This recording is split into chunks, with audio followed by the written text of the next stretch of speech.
Yeah, something like that. So we read some parts like from the topic was about familiarity and contemplation. So I chose that topic just in order to somehow remind ourselves one more time about the importance of maybe shahada, right? So like just a couple of weeks ago, a brother who became Muslim, so he was asking about the importance and just like so, what are the some sort of kind of recommendations that he can follow, and so that kind of like reminded me. That's why I picked that topic. And so we read about like just especially we started from the foundation, right? So like when we take the shahada, and we start from by simply saying ashhadu an la ilaha illallah. So that what it means about being shahid, so being witness. So the importance of that. So keep reminding ourselves what is our responsibility every day, and how can we get rid of this familiarity, especially the negative version of it, and then just push ourselves towards contemplation. And that's like how we started reading, and we read from 20th letter and 11th word, and somehow like we made a comment on it about getting rid of that sort of kind of an obstacle in our life. So just being like not too much kind of comfortable, but just keep reminding. So maybe I just wanted to give you a little kind of just maybe some sort of kind of summary of what we did, what we read, and maybe we can take it away from there. And inshallah, just read about it. And again, just to remind ourselves one more time the importance of it. And inshallah, having that sort of kind of wow factor. So every time we see the creature of Allah, right? So every time, like when we see some sort of kind of a beautiful mountain, and then how should we see it? How should we find ourselves and keep again and again having worship and every single day of our lives, and every single maybe hour and minute, and having that sort of kind of conscious being with us and moving with that. Yeah, and yeah, that's what that was about it. So maybe for today, inshallah, maybe we can continue, and you can take it away. And in the Yeah, meantime, so I. that's very helpful actually as background. Obviously, the subject that we're looking at today, which is the story of Yunus alayhi salam, seems to be on the surface very different, but in actual fact, increasingly I understand that the whole narrative of Yunus is about ownership and causality and our tendency to rely on causes. And maybe what you did in your first hour is about how we be worshipful. Well, to be worshipful, we have to know the object of worship, the true object of worship. And the true object of worship obviously is not our own selves or our own traits or attributes or behaviors, Yes. our own agency. And I think for me, the story of Yunus alayhi salam basically is a story of our inability to understand that we are not the agent involved in creation, that causes do not create, that we do not own anything, that we do not have an entitlement. And it also touches on the issue of familiarity. Now, I don't know how we want to go about this, whether someone there wants to read a little bit and then we stop and have a bit of a back and forth about it. I don't know how you want to do this. Just me. How do you want to go? Just how should we read? So should we read and then he can comment, or how would you like to proceed? So we can, inshallah, first read and inshallah You want to we can read? discuss. Certainly. Colin Ajam, can you read? Would you like to read? If possible. I don't have the text in front of me, or is it on? Hold on. So I shared the text on All right, the okay. screen. Let me just enlarge my screen if I can. 1 second.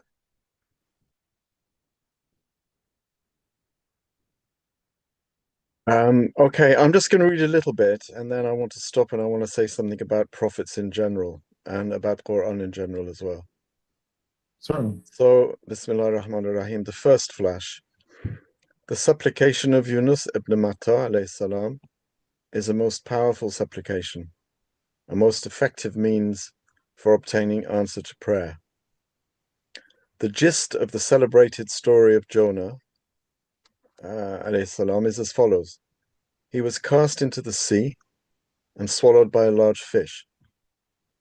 The sea was stormy, the night turbulent and dark, and hope exhausted. But it was while he was in such a situation that his supplication, "There is no God other than you, glory be unto you.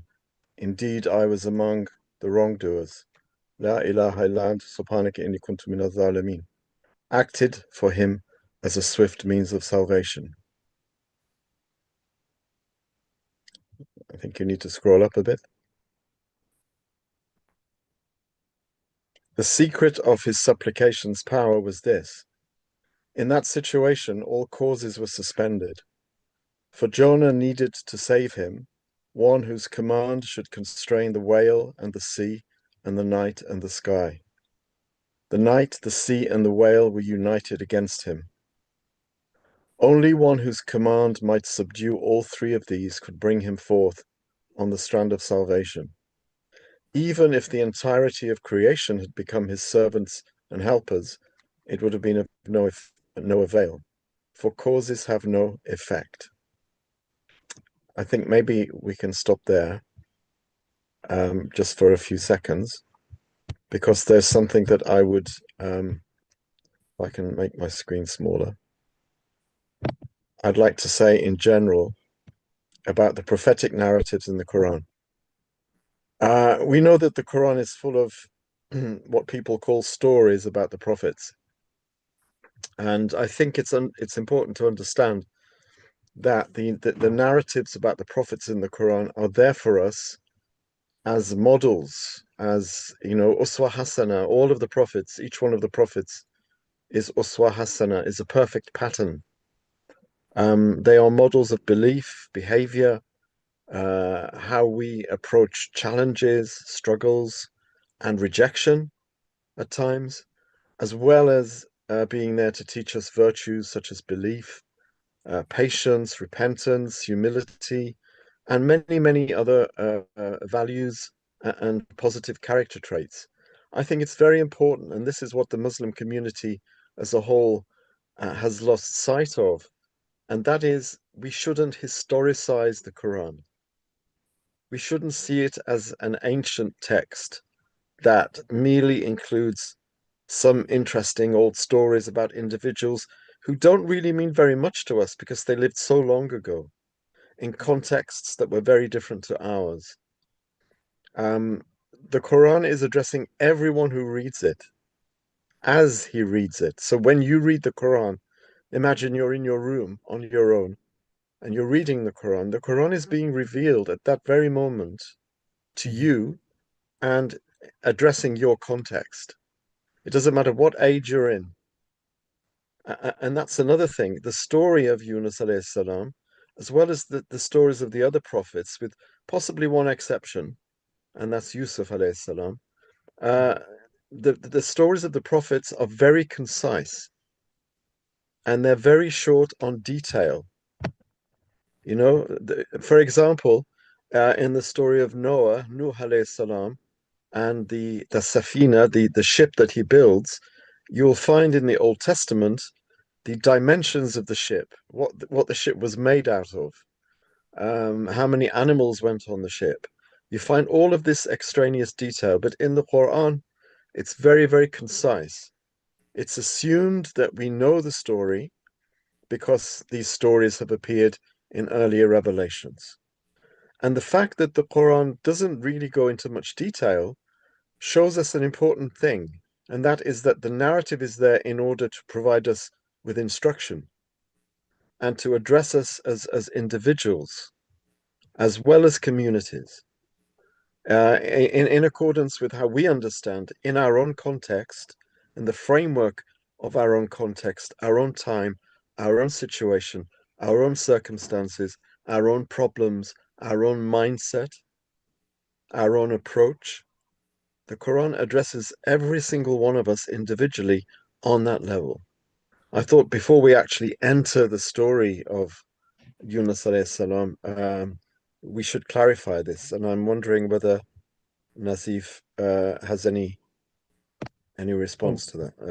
No, just yeah, that was a great point actually you made. So like the understanding and just taking it as like as serious as possible, and and asking the question again and again. So like as you just mentioned, what is this story about, and how should I take it? And of course, I mean, just what are those like metaphors are for? And as you mentioned, like because even Risale-i Nur also like it takes the same kind of just maybe a path, right? Just like using these like stories one by one. Remember, like especially the stories of like just the little words, just those are like exactly just the kind of Quranic kind of just style, and and then just read it and understand it and take it as a friend, as you mentioned, like that was a great kind of like seeing it. So and always and taking it as not like you just mentioned about like some sort of kind of historical kind of book, or maybe not a book that just like some whenever we feel it, we feel kind of depressed, or like, oh, just maybe I should like read it now or this and then. No, just every day. So take it as a friend, and see it as your like a friend. As I think like Bediuzzaman Said Nursi also says that like if you need a friend, so like that should be your friend. And Yes. and how is it like in a felt, right? So and how is it like talking to you, and it's taking you as a point of I think like, so as a human being. So Allah subhanahu wa ta'ala created us at the most kind of perfect kind of way, and then taken us as a vicegerent. So like is how am I going to carry that sort of kind of a title, right? So because that, as you mentioned, like in the Quran is directly to you. So I think that's what I understand like from your kind that explanation about taking it as a friend and not as this kind of storybook, or and also your companion in this journey. Yeah, I think one of our problems is that we feel that we need experts to tell us and to explain what's in the Quran. Yeah. And to a certain extent, of course, the expert is our own Prophet, Yes, ﷺ. absolutely, And absolutely. all we need is the methodology. I don't know. Our Mufassirun over the centuries have done great service to the Quran, but they're all living in different times and different contexts. They're all looking at the Quran from different perspectives. For example, Ibn Kathir looks at it from one perspective, Zamakhshari, Baydawi, they look at it from different perspectives. But the Quran is addressing me now in December 2024 in a small village in the north of England. And it has lots to say to me in my context. And if I constantly historicize it and look at it as an ancient document and look for the Sha'n al-Nuzul, Asbab al-Nuzul, which are important for Yeah. contextualization. But, I have never known anyone who's been in the belly of a fish, and I think it's highly unlikely. I'm not saying it didn't happen. I think all of the events that are mentioned in the Quran actually happened. But it's not there. It's not like a newspaper article telling us, occasionally, for example, you will see that someone was eaten by a shark, or, someone happened and it happened like this. The Quran has a very, very different agenda. Right. And that is the agenda of meaning making, to make meaning for us. And I think we lose sight of that. The Quran becomes something that I don't know about in different cultures around the world, but I lived in the Middle East for many years, and in a culture where the Quran is put on the top shelf and it's wrapped in material, it's wrapped in silk, or something even more expensive, and it's never ever used. Very, very occasionally, it's brought down. But On special occasions, it's looked at, and I think we have to get away from this idea that first of all, it's only for special occasions. And secondly, that we need experts to tell us what we can understand ourselves by reading. absolutely, absolutely. So So that was the first thing. There was something else I think I wanted to mention as well, but no, maybe we can read a little bit more. certainly, yeah, please. Do you want me to read still? Uh, yeah, Okay. please. I'm terrible at switching between screens. That's all right. We can, yeah, you can read a little more, and then maybe we can take it over. Yeah, I need to find it first. Take your time. I need to hold on, click on it, hold on. Okay, so I can read actually off your screen there. So for causes have no effect. Since Jonah saw with the eye of certainty that there was no refuge other than the causer of causes, and unfolded to him was the meaning of divine oneness, which I think is ahadiyya, right? Sirr ahadiyat. The meaning of divine oneness within the light of divine unity. His supplication was able suddenly to subdue the night, the sea, and the whale. Through the light of divine unity, he was able to transform the belly of the whale into a submarine, and the surging sea, which in its awesomeness resembled an erupting volcano, into a peaceable plain, a pleasant place of excursion. Through the light of unity, he was able to sweep the sky's countenance clear of all clouds, and to set the moon over his head like a lantern. Creation that had been pressing and threatening him from all sides now showed him a friendly face from every direction.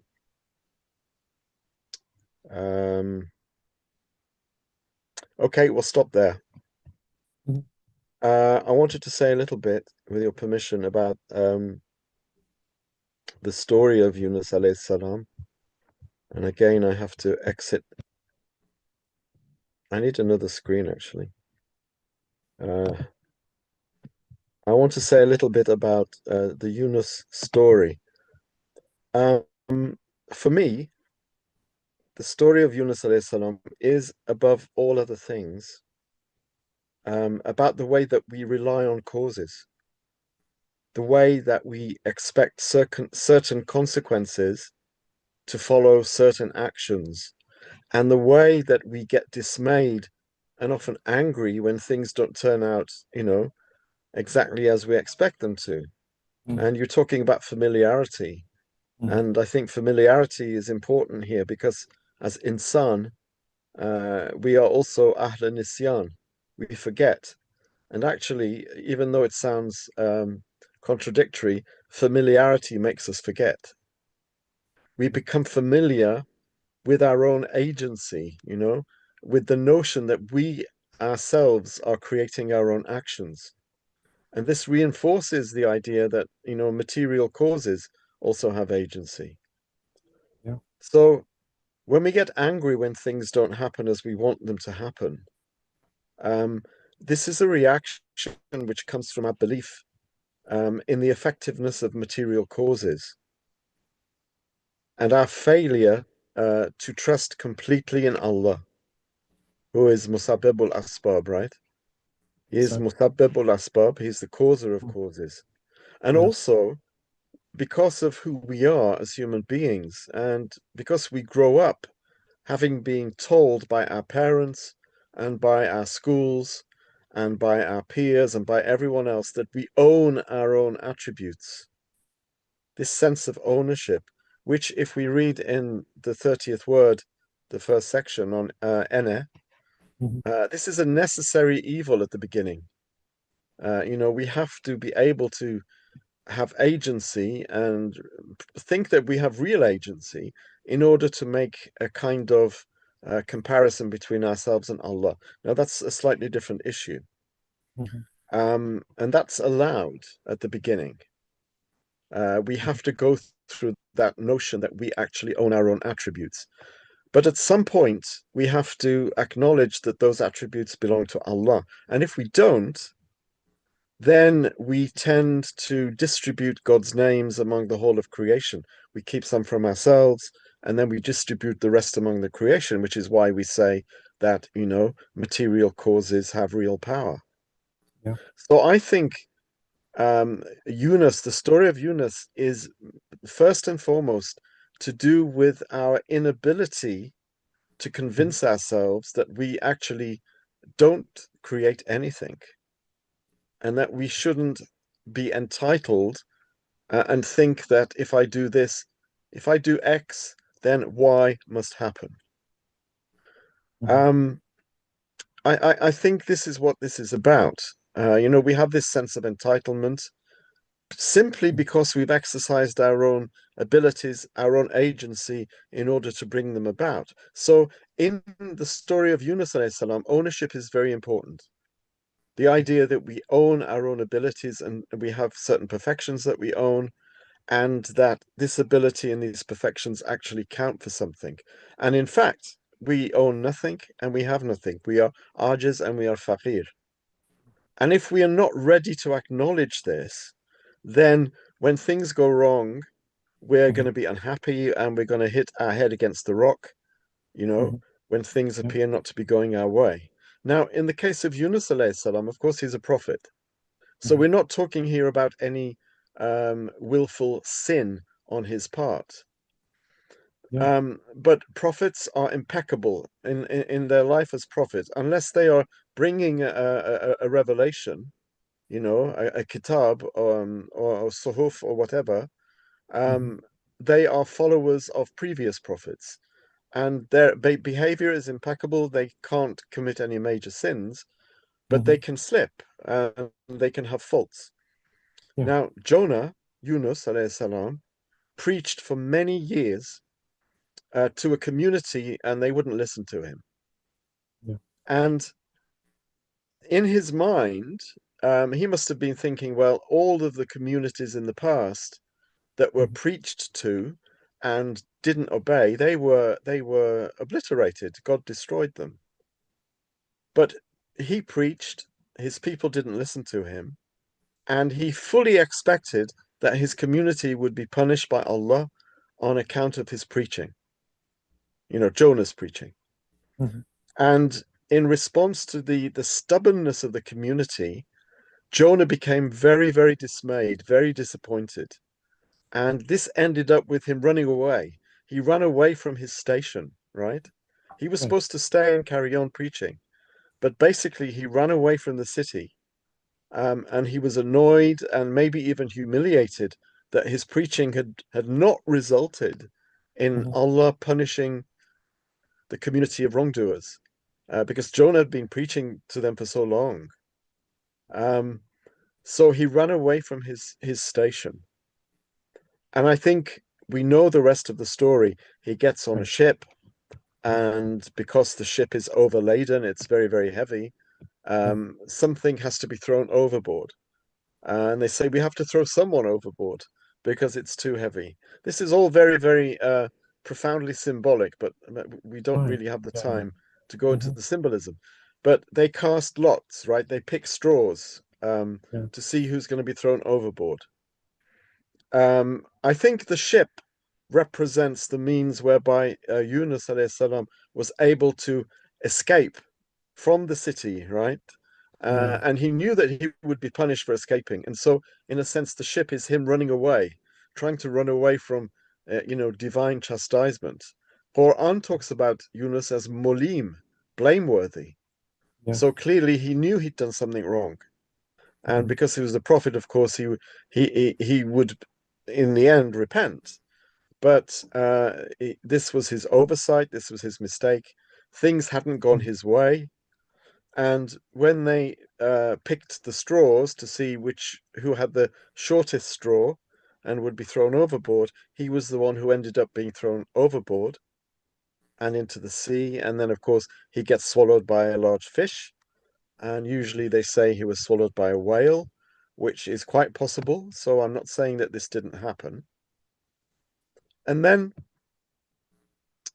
we see that Jonah becomes trapped within the darkness of the fish's belly, and I think Ustad at this point has already mentioned this in the narrative, in the text.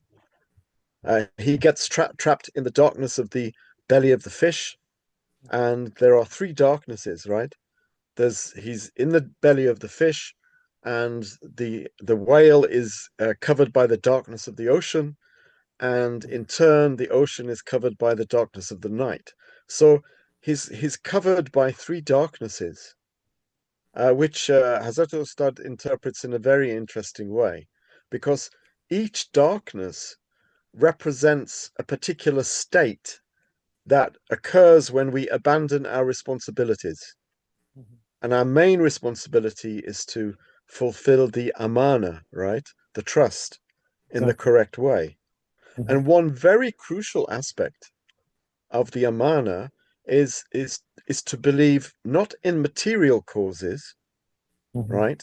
In other words, not to believe in the effectiveness of material causality, but to understand that Allah is the creator of all things directly, from moment to moment, and that material causes are just veils which are there to cover Allah's hand, Yadullah, which is the creative hand of Allah. In other words, part of the amana is the responsibility to remain in our places and worship Allah, whatever the outcome, rather than abandoning our faith and putting our trust in material causes or in the world. Now, I've spoken rather a lot, and I'm going to stop there to see what you think of this and what other brothers there think of this so far before we continue with the text. Yeah, so certainly. You made a great comments, especially just on pointing out. And nowadays, maybe we can relate. And I think, like as you just mentioned, so seeing it and understanding the story is given correctly, and always practicing and just trying to understand it, especially just correctly in a way that how can I relate, especially nowadays. And so seeing in all of these uh, maybe great things that we have like just nowadays, and you mentioned about entitlement, and where does that come from? And we need to ask ourselves again and again. So and instead of course, I'm just getting too familiarizing ourselves with that, and maybe getting depressed and not having it, and always taking everything for granted. Instead of that, so just what is my responsibility, as you just said, so to fulfillment, and understanding that amana, and how can I fulfill it in a great way. So now that we are surrounded with, yes, great kind of things that are happening, so and finding the root, right? So now just if we have this great technology, as you mentioned, like now just you're all around. Just you're basically just maybe in a like small kind of village in England, so far away from us. But now just Allah Almighty made it happening, so we can easily connect with you in such a great kind of way. And just now we are using it in a perfectly kind of maybe worshiping way. So like now this is a great kind of cause for us, and a great just an opportunity, maybe just exalt Him. And then Alhamdulillah, like this means so that's like how great is that, so that we can easily connect with you. So like just where is this connection coming? And that's like basically in that just the topic of like who benefits. So that just now, and all these little kind of just now creatures of Allah, so He's just basically carrying your voice and your like of course, and now just the visual kind of like a way that I can easily see you. And now just maybe it's a great opportunity, so to get familiar, just that familiarization like has been out of the way and connected. Maybe just it's kind of like in a way that Prophet Jonah just like, well, just maybe that the causes and everything just maybe just ran out. And now that it is the time for us to understand the situation that we're in, instead of like being depressed, instead of like being maybe just kind of getting lost, and ask for maybe just some sort of kind of help. So Allah, how can I find you? How can I maybe just learn you like a lot better? So this is a great opportunity for all this like brotherhood, that's just all the brothers that made it possible. And now just it's a great kind of opportunity for us to just practice it and exercise whatever kind of like we learn, and to understand all these just the topics that just somehow like causing us a little kind of problem, or maybe just to maybe just get to the problems in the deep down. So and ask ourselves, of course, and I think like it starts from there. So like that the 20th letter, it says, yeah, belief in God. So belief in Allah, so is the only one, so who has the control. And that's the first kind of step, I believe. So just submission. So submit to Allah is the one thing. Just accept the fact that, as you mentioned, like the control is not in your hand. And although, like, yeah, we have the science, we have technology, we have everything. Maybe just we somehow named everything, but that doesn't mean that that's just an information. And maybe it's just like, how can I like make it knowledge, the true knowledge towards Him, and to find Him and know Him, so then I can love Him better. So that Marifatullah is, I guess, like it's the best way to understand and love Him, and so walk in that direction, I guess. So and that's, yeah. Thank you so much for reminding the stories and understanding them, and in a say, and with all these just maybe the good kind of like part.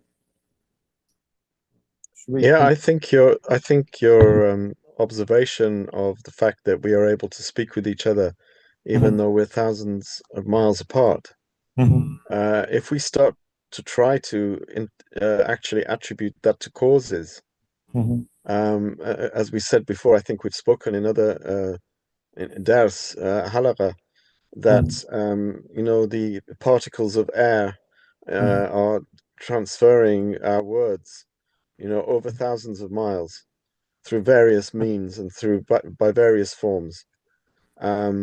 Now, if matter in motion, which is how the materialists describe the universe, is capable of this, why has it not always been capable of it? Why is it only capable of it now?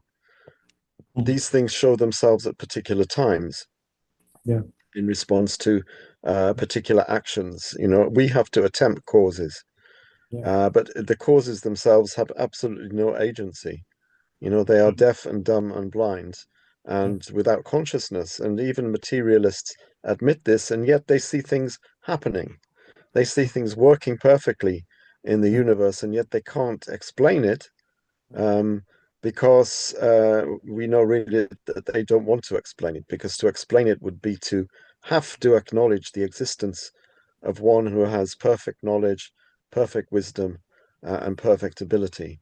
So, I think that was a very apposite point that you mentioned about the fact that we are able to speak to each other even though we're thousands of miles away. Yeah, but it's kind of like, isn't it like almost kind of tongue disposition? So like, it happened exactly the time that just maybe we need it the most, maybe in a sense that, and then I mean, just from believers' point of view.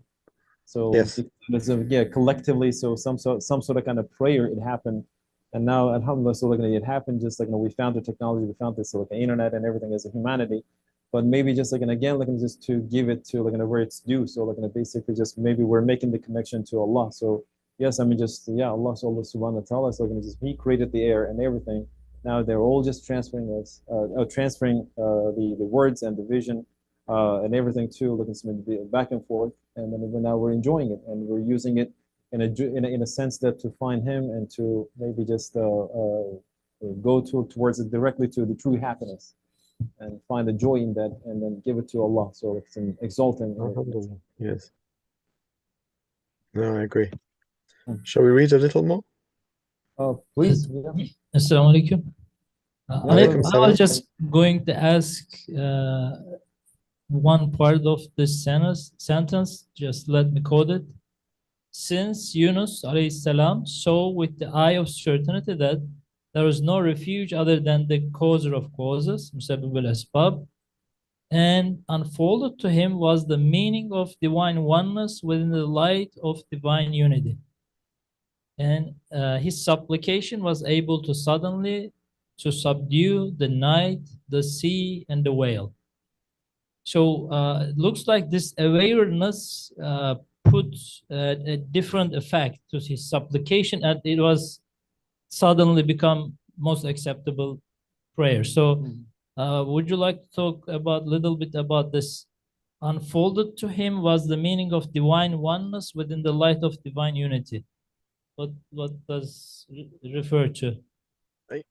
It's a very interesting question, brother, that you should ask that. If we think about, if I change maybe the direction of the conversation a little bit and think about our own Prophet, ﷺ, receiving the very, very first revelation, which was Iqra, right?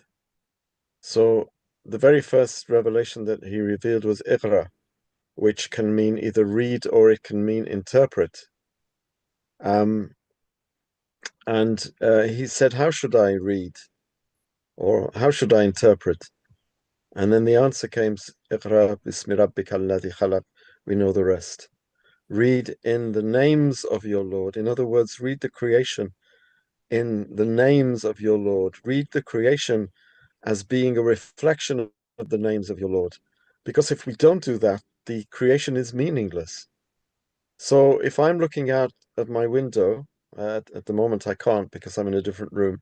Usually I look out on the garden and there's a cherry tree, and I use the cherry tree as an example in a lot of different teaching situations. the cherry tree can be read in one of two ways, as everyone here knows, I'm sure, either in manai ismi way or manai harfi way.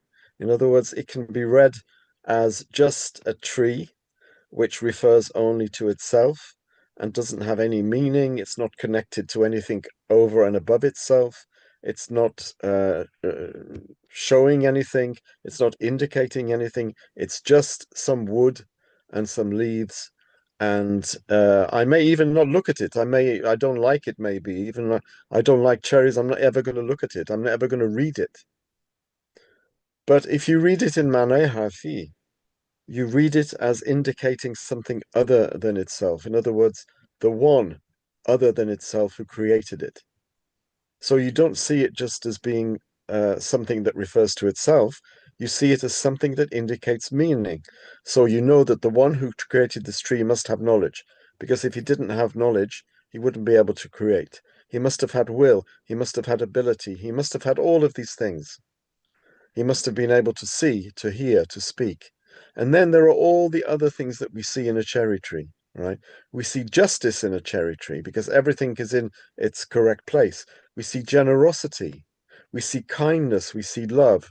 All of these things. In other words, when you look at the creation and you are trusting the creation, in other words, you think that the creation has some kind of ownership over itself, it refers to itself, and that it actually has the ability to do things. In other words, if you think it has agency, then you will never be able to understand anything, actually. Nothing will really mean anything because it's not pointing to something other than itself, who truly has meaning and who truly gives meaning to everything. In other words, if we look at creation as being self-referential, it becomes meaningless. It just becomes matter in motion. And as the materialists say, you know, matter in motion ultimately has no purpose and ultimately has no meaning. Now, Yunus A.S. was looking with the eyes of Mane Esmi to a certain extent. And he was getting no answers, right? He was in the belly of a fish. The fish was in the darkness of the sea. The sea was under the darkness of the sky. If Yunus alayhi salam was looking at these things as having some kind of sovereignty and some kind of agency, and if he was asking the whale and the night and the sea to be quiet and to help him, he's not going to get any answer. He won't get any answer, right? If I go now to the cherry tree in the garden because it's winter and I say, "Give me cherries," the cherry tree is deaf to me. Yeah. I'm asking the wrong questions. Now, Yunus was also asking the wrong questions. If he was expecting the whale to obey, and the sea to obey, and the night to obey, then he would never have been able to find refuge. Yeah. But because, of course, he was a prophet, and of course, this was what was easier for him than it is for us. He was a prophet, and then, of course, he realized that, of course, there is a Musababul Asbab. You know, he would have been saying to himself, "Look, I've forgotten. I've forgotten momentarily that I have an Allah, and Allah is Musababul Asbab." If you remember, Ustad Nursi, throughout the Risale, has these thoughts. You know, he has these thoughts. He's saddened by something. He's overcome by grief on account of something, and then he'll say, and then the Quran came to my aid. Yeah. So then he realizes, and then he sees, you know, with the eye of Ainul Yaqeen.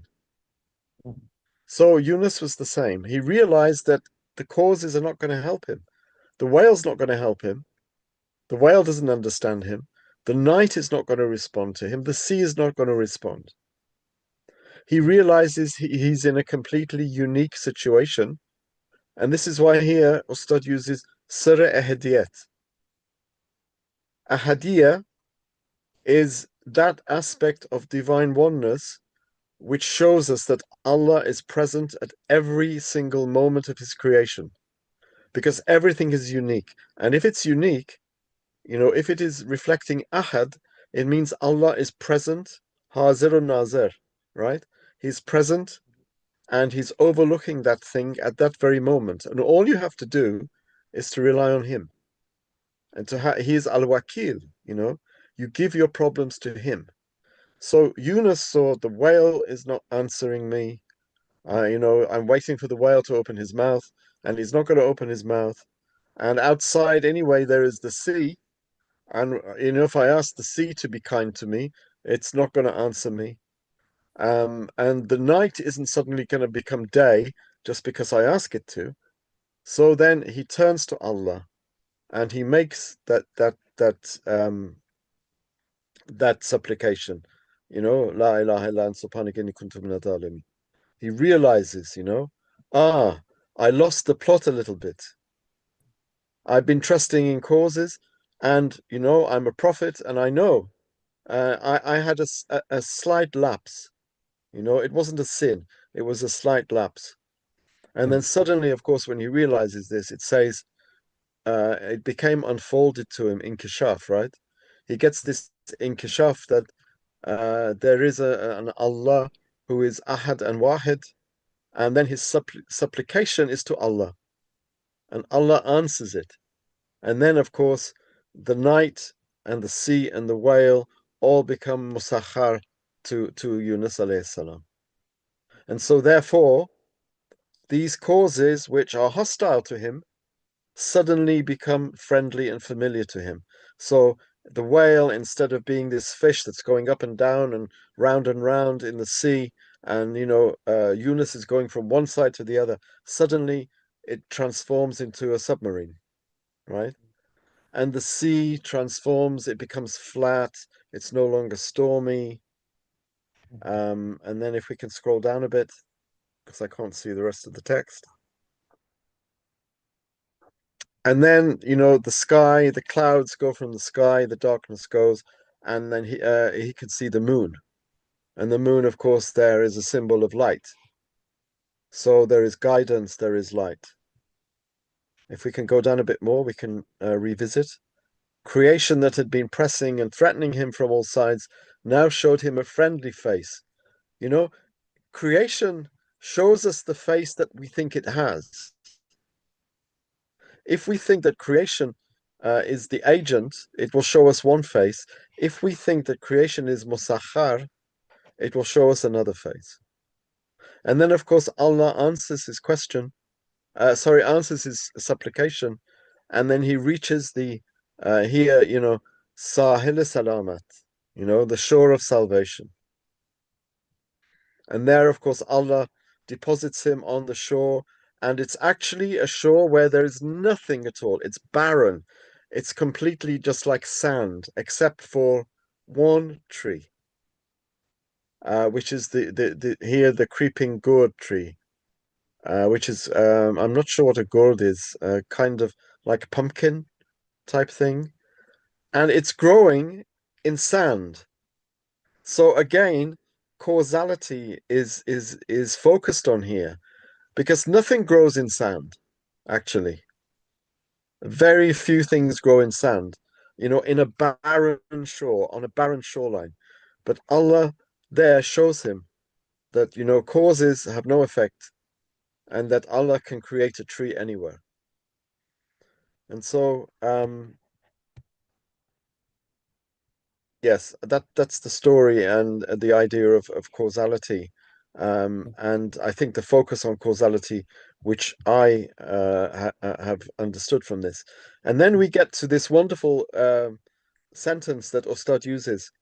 Now, we are in a situation 100 times more awesome than that in which Yunus alayhi salam first found himself. And I need to ask a question here. Does anyone know when the first flash was written? You have an idea?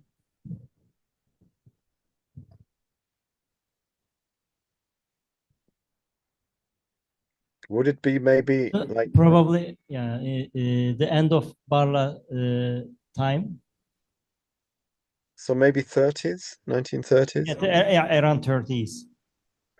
So around the 1930s, which is almost 100 years ago now, when Ustad wrote this, we know the history of the Ottoman Empire and the establishment of the Republic and all of these upheavals. Yeah, And he said we were in a position 100 times worse than Yunus, because we're not Yunus, we're not prophets, first of all. And secondly, when Ustad was writing these Rasail, the danger that he saw was the danger to belief that was coming from these Western currents, currents of atheism, materialism, naturalism, communism, all of these things. And he saw that we were in a terrible danger. Now, this was 100 years ago. This was 100 years ago when he wrote this, almost 100 years ago. And even then he said, our position is 100 times worse than Yunus alayhi salam, that of Yunus. Forget the fact that Yunus was a prophet. In the 1920s and 1930s, the dangers were dangers to belief. Yunus's belief wasn't in danger. He was a Nabi. He was a Rasul. He was a prophet. So it wasn't the fact that his belief was in danger, but belief in general there was a danger. But now, we are now in 2024. I would say that the dangers that we are now faced with, are maybe 1,000 times worse than at the time of Yunus alayhi salam. And I'm just checking on time because I don't really have that much more time. It's actually 7 o'clock, and we have guests, unfortunately. So I left dinner and came because I'd promised to come and do an hour. But what I like to do is, if everyone is in agreement, is to continue this in the next session. Jasmine, do you know when the next session is that you Inshallah, asked me to? on Tuesday, hocam. On Tuesday, we will Yeah, have another session. yeah, and I think we need to talk about why we are in a position that's 1,000 times worse than at the time of Yunus alayhi salam. I mean, the people here who are gathered here kindly, online and in person, we are all, of course, in danger. Every mu'min is in danger, but generally, Muslims today and humanity, but focusing on Muslims, focusing on mu'mins, we are in 1,000 times more of a danger than at the time of Yunus alayhi salam. So Ustad was very prescient, when he said that 100 times worse. 100 just means a lot. Our position is a lot worse than at the time of Yunus, and a lot worse than at the time of Ustad writing in the 20s and 30s. Absolutely. Yeah, there's just a theory about just one economist, like, and he says, like, now whatever like we do in this life, of course, and just whatever we somehow come up with, it's almost kind of like causing another kind of self-destruction, and it's what's happening nowadays, as you mentioned, like we're in danger. Yes, now we're increasing productivity and everything, just efficiency and all these like the beautiful gadgets and everything that we're surrounded with. But like, look what the humanities are going to. Yeah, just I mean, they're just almost kind of destructing themselves and putting themselves in depression, and maybe just instead of like just finding their creator, so they find different types of gods, little gods, and everything, whatever they just want to name them, and that's what the danger, I guess, waiting for all the humanity. And you're absolutely right when you said we're in thousand times like it's more danger. Yeah, it's almost 10,000, maybe million. Yeah, that we're facing with, and all our loved ones. Yeah. I think, people will say, yes, well, there's the danger of global warming and all of these things. These for me Oh no. don't Yeah. count for very much, actually. No. Yeah. The biggest Yeah. and war and all of this, of course, Yeah. we've always had war. Yeah. The weather has always been changing. Yeah. What's problematic now is that the truth itself has been turned upside down. Absolutely. Yeah. Absolutely. And that is what is worrying, not just things like deep fake and fake news and all of this, but the truth itself has been turned upside down. So you can get a country attacking another country and saying it's self-defense but causing a genocide. I don't want to name any names. You can get men saying that they're women, and you know, you can say that we don't know what a woman is. Woman, you know, it depends on the context. These are truths being turned upside down, and this wasn't the case in the past. Truth and falsehood were more or less distinguishable from each other, but today they're not, and that is the danger that we're in. Yeah, and all just like So, whatever. I mean, on that note, I'm afraid I'm going to have to leave, Oh yeah. unless there are any final questions before I do. Any final questions, brother? Thank you, Hocam, for joining us.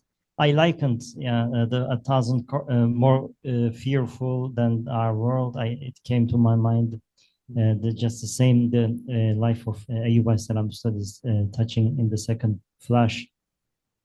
The